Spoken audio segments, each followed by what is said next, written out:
Welcome to the Politics of Everything. I'm Amber Daines, your host and podcast producer. This is a half hour of power, a podcast dropping every week where I unpack the politics of everything, from money to motherhood, nutrition to narcissism, startups to secularism, the environment, quality, and much, much more.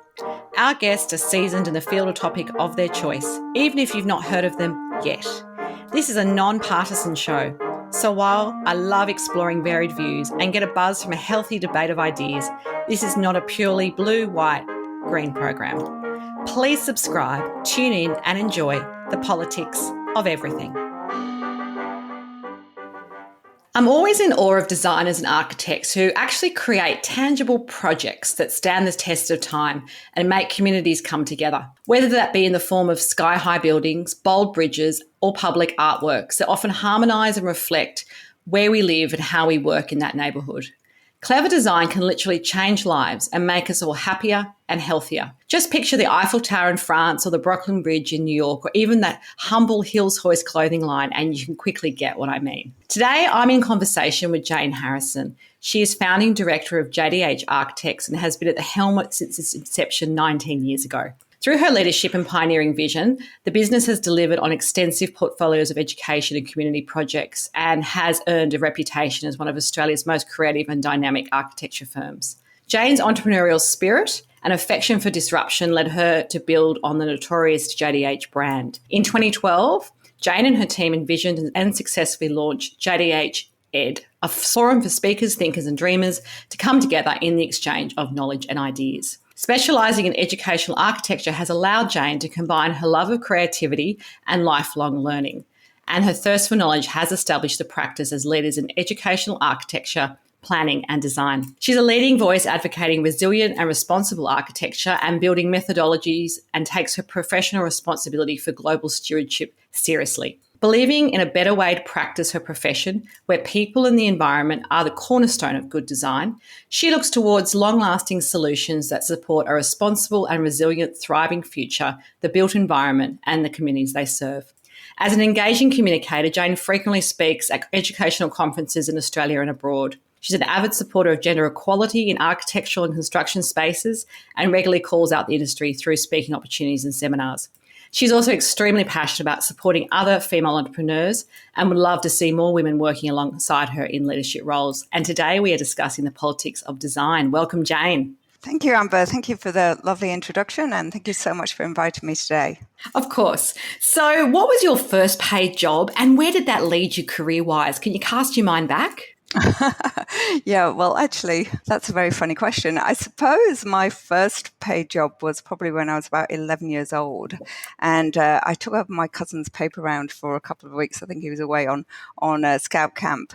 And I still remember it now. It was in the northeast of England. It was freezing cold, pouring with rain. And we were delivering the Teesside Gazette, which is kind of a freebie newspaper that went out to all of our neighbours. So, yeah, I kindly took on his round. Did you pay? Did he split it? How did you kind of do that? Well, look, it was about 75 pence. But actually, I was probably overpaid because I decided that it would be a really good idea to take all of the newspapers and dump them into an empty house, which, of course, I got caught. And really, it was probably one of the best lessons I've ever learned because, it certainly taught me that there are definitely no shortcuts in life. If you want something, you do actually have to work for it. And, all joking aside, the fear of, kind of being caught and the shame of it, to be quite honest, taught me really how to take responsibility for my actions and how, in fact, it's actually easier to be honest and have integrity than to try and duck and dive and,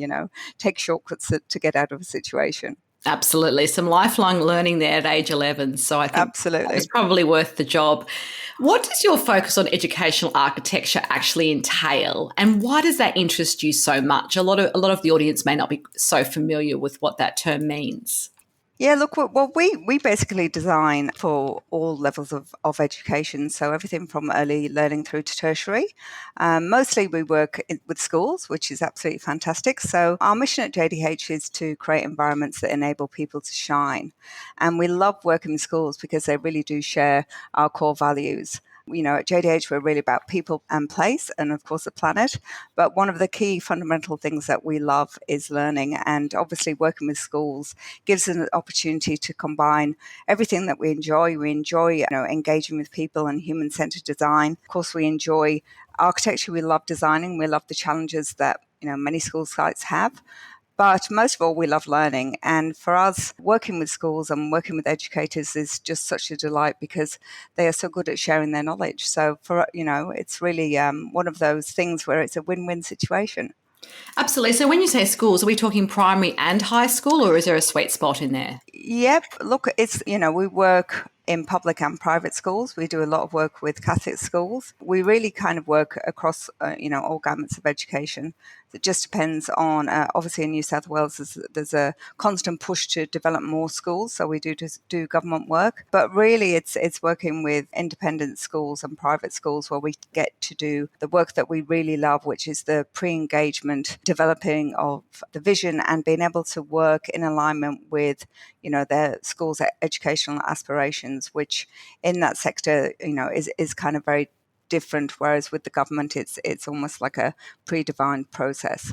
Great. So what's some of the biggest errors you think people generally make when it comes to designing a statement building? Because, obviously architecture is there usually for the long haul or at least a number of decades.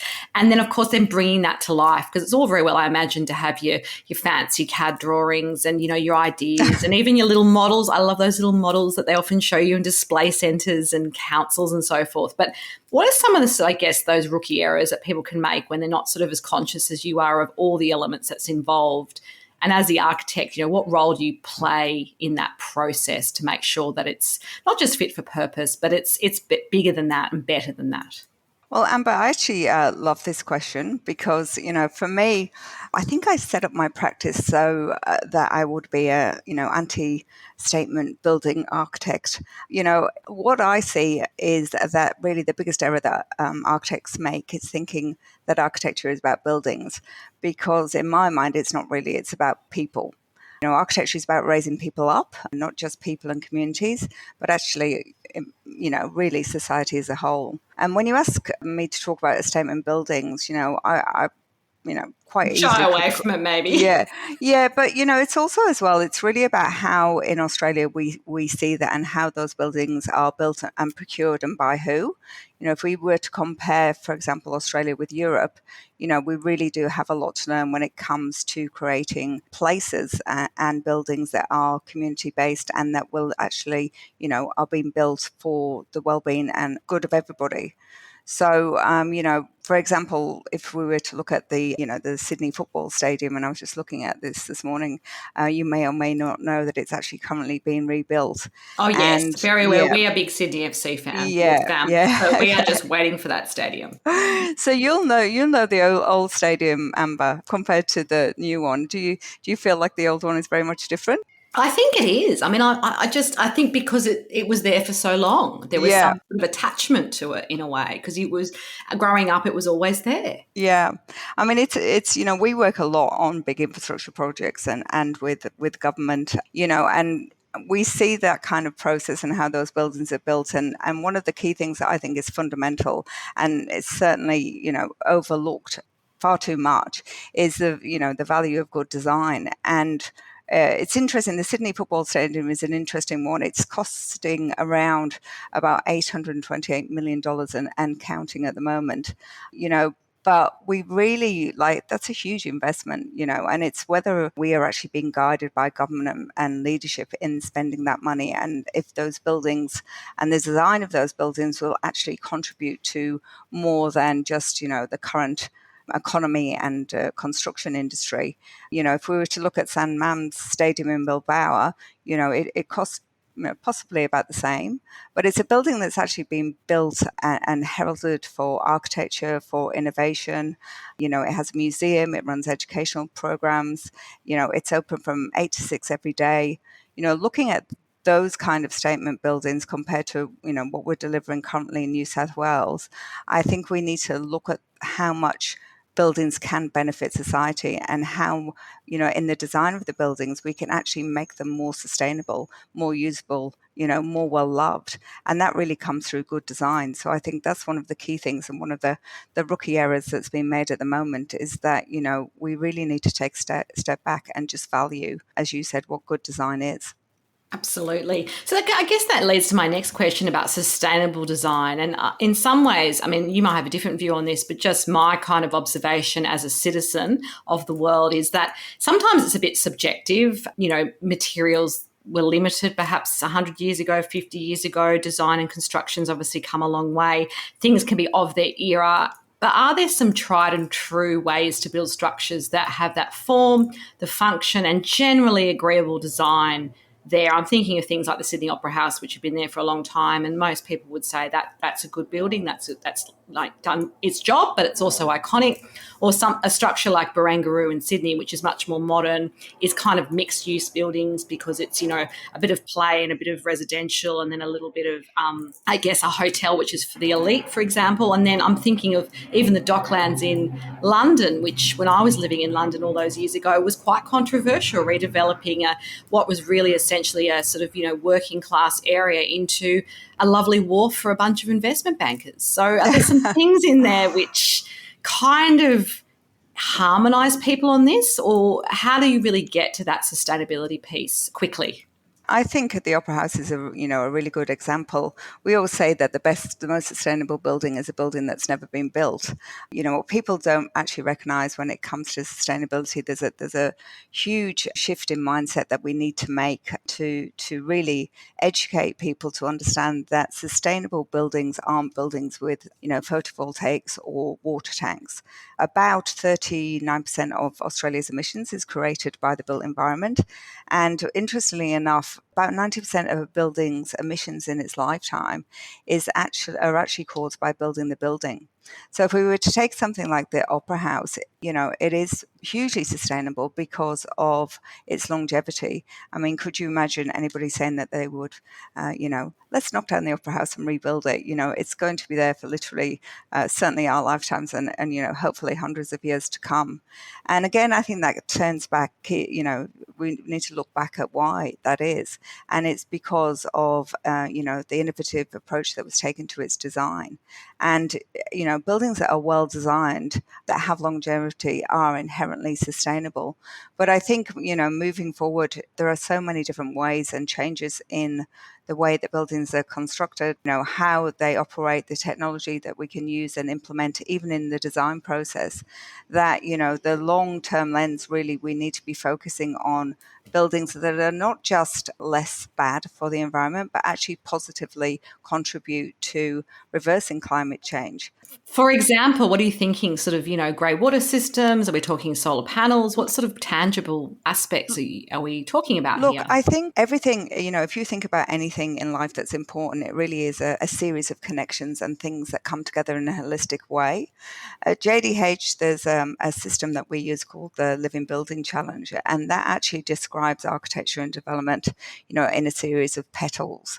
So it's quite a lovely kind of analogy, really. So they look at, how is the building's site selected? So is a building, building on a brownfield site, which is a site that has already had a building on, is less environmentally damaging than building on a greenfield site. Looking at if you're building on a site, how are you actually affecting the local waterways? Looking at how that building's being built, obviously, is really important, and also looking how a building's kind of energy and water is actually being conserved. But one of the key things that we like about this philosophy is that one of the petals talks about wonder and delight. So making sure that buildings are built so that they are beautiful, and that they inspire people to do things, they inspire people to do better. So for us, really, it's that kind of holistic approach, bringing everything together and bringing people together, to make those decisions early in the piece when it comes to design is really what's important. And it's really how you successfully achieve a sustainable building. Yeah, that's well described. I think people would have a clear idea of what you're talking about, at least through those descriptions. So, with over 25 years of architectural experience under your belt, and you've obviously delivered, it says here, 150 Australian international projects. That's phenomenal, Jayne. You're obviously acutely aware, I guess, the gender imbalance issues that permeate your industry. And we've talked a little bit about that in the introduction. We know that women in architecture and construction are still outnumbered by the blokes these days, and only 12% of women account for the workforce in construction, for example, which sounds like it hasn't moved for a very long time. Perhaps the past 30 years we're just at this stalemate. I'd love to hear from your sort of expertise and your experience in the sector. What is it that you think would need to happen and to shift the dial on this dramatically so that there's more gender equality and people don't just kind of come into the industry and leave the industry as well? Like, I think about some of the sectors that I consult with, and, for example, banking and financial services and legal, they're getting better. But a lot of people, particularly women, once they have children, they can't be the leader anymore because the hours are too demanding or it's not flexible enough for their lifestyle. So what are some of the things that you think of that would actually encourage more women to want to trailblaze, if you like, and change this balance? Look, that's an excellent question, Amber, but it's also a very difficult one. For somebody like me, I was raised in the northeast of England, and women didn't become architects. In fact, where in the village that I was brought up, if you were, the most glamorous job was being the mobile hairdresser. I think that was what I always aspired to. It was, that's what I wanted to do. So from a very early age, I've kind of been, I like to say, different, other to normal people. So the path that I've travelled in a sense has been quite easy. I have a very, my personality is to if I see a challenge, to take it on board. But it's also, actually, to be quite honest, my personality is that I'm a huge, enormous rebel. And we were inspired by, obviously, feminism in the 1960s is a little bit before my time, but in the UK, in the 70s, we had women's peace camp. There was a lot of talk and a lot of conversation around women and feminist issues. It kind of died down a little bit, I think, in, the late 90s and early 20s, and it's come to the forefront again. But, we have to ask ourselves, like, how much has really changed? I think the way that architectural practices and knowledge is structured is very masculine. And, that is one of the reasons that I set up JDH. Traditional architecture practices are, have a look, Google architecture practices in Sydney, and it's always three initials, which is why I chose three initials. Unfortunately, they're all mine. And it's three guys, one's good at design, one's good at business, and one's good at sales and marketing, and that's how a practice works successfully. And that is a successful formula. But, we have to understand that everything is really relative. For me, things, the way that I see my life, is obviously improving and better, but it's really come from having personality that has always said, I'm not going to take that. I'm going to stand up, and these are my principles. If you don't agree with them, I was going to say, I won't swear, but that's normally what I do. So, but, we're seeing great women doing that now. We're seeing so many women standing up, even my own daughters, they really, really don't take any nonsense from anyone. And they are...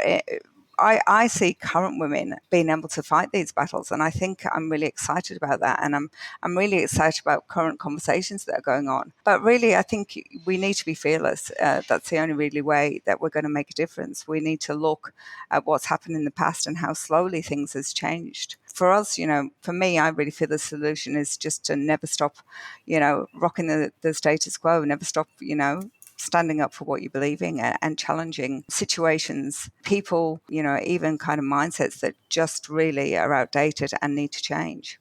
Absolutely. So who is your favourite architect and why? And I imagine this might be quite a challenging question, or it might not be. Oh, look, it is an absolutely challenging question for numerous reasons. One is that I'm, as an entrepreneur, I change my mind every day. I'm always looking for something new. But one architect that really has inspired me is a woman called Sarah Wigglesworth, who is an architect in the UK. Now, some of you might have seen the grand design she did quite a few years ago on her house, which is in Islington, and it was constructed from hay bales. Oh, I remember that Yeah, one. do you remember that? So yeah, Absolutely. she's very well known for that, but actually her architectural scope and spectrum is far beyond residential. The scale of her work is similar really to ours, and she has always championed, meaningful, resilient and sustainable design since the early 90s. So, I love her because she's not only an outstanding architect, she really is a woman of principle and action, and, somebody that I admire.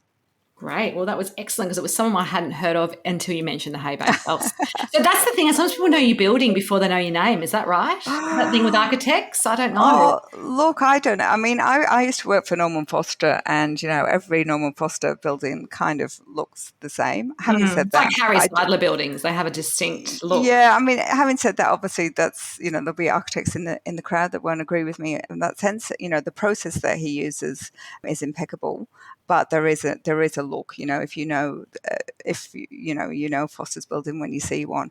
For us, we've always really not been like that. I think if you look on our website, most of our projects are very different because we tend to start, with no assumptions, and it's not about who we are, it's about the people that we're building for are. So, that's kind of very different. But yes, it is very hard to talk about architects that you admire.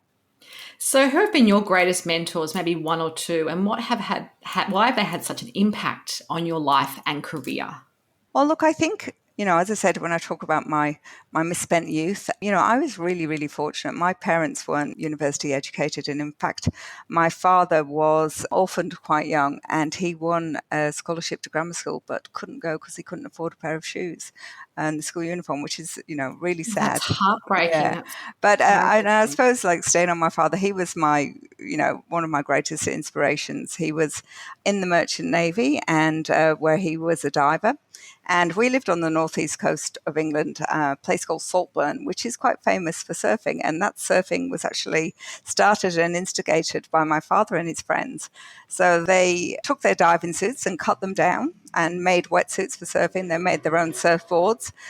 He even opened a shop in Saltburn selling surfboards.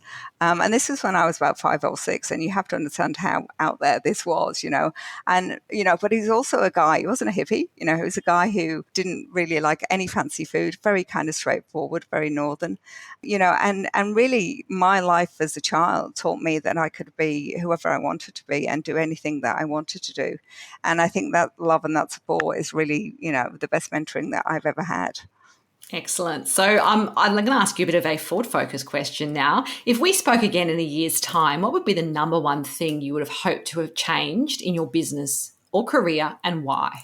Look, I think for me, we really want to awaken people around the conversation of sustainable design.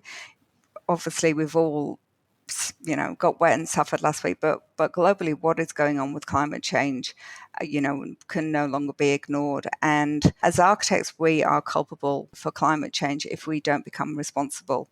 So I would like to really assert our brand in that area. I'd like to be able to educate people and to speak more about that. And also as well to be able to look at myself and say, yeah, we've actually put our money where our mouth is.